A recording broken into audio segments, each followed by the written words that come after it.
Today is Tuesday, February 9. I'm Pastor Michael, and this is Wilderness Wanderings.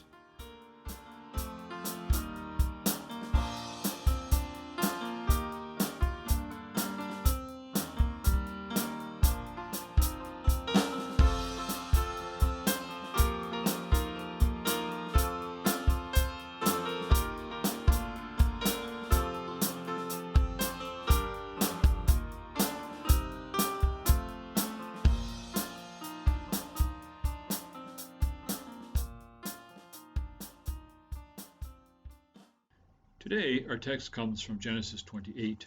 I am with you and will watch over you wherever you go, and I will bring you back to this land. I will not leave you until I have done what I have promised you. Verse 15. The Christian faith is deeply rooted in the promises of God. As Hebrew 11 so famously puts it, now faith is confidence in what we hope for and assurance about what we do not see. This is what the ancients were commended for, verses 1 and 2. Being a Christian means that we believe there is more to life than this reality. There is more than what we see with our eyes. There is something better in front of us. The writer of Hebrews tells us that many Old Testament saints were commended for living in that hope. Would we be commended in the same way?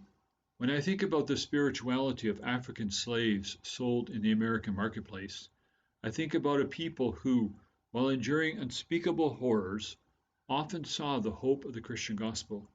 That a strong gospel tradition remains among those so mistreated by those who claim to be Christians goes beyond all human reason. But I digress. That is not what this devotional is about. Or maybe it is. You see, our text is a promise which God makes to Jacob, the son of Isaac, the son of Abraham. And God makes it in the context of Jacob's unbelief. Here is the story in a nutshell. When Rebekah was pregnant with twins, they jostled within her. She asked God why this was happening. She was told that the older would serve the younger. This was contrary to the normal cultural practice. As they were growing up, Isaac loved the older, Esau, and Rebekah the younger, Jacob. She wanted Jacob to receive the promise God had made to her, but doubted that God could pull it off. As a result of her doubt, she convinced Jacob to deceive both his father and his twin brother. The ruse worked until it was discovered. Then Jacob's twin vowed to kill his brother. Jacob flees for his life. It is as Jacob flees that God interrupts his flight. Not to send him back, but to speed him on his way with a promise that God will bring him back.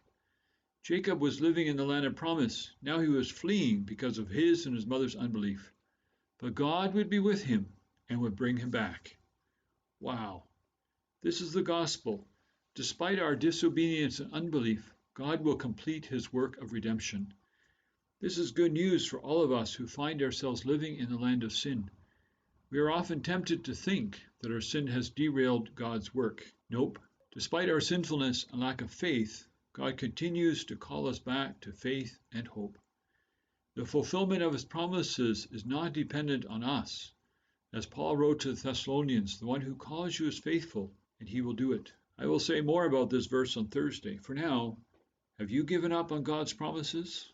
What would it mean for you to pick them up again? How would it change the way that you live? As you journey on, go with the blessing of God. May God himself, the God of peace, sanctify you through and through. May your whole spirit, soul, and body be kept blameless at the coming of our Lord Jesus Christ. The one who calls you is faithful, and he will do it. The grace of our Lord Jesus Christ be with you.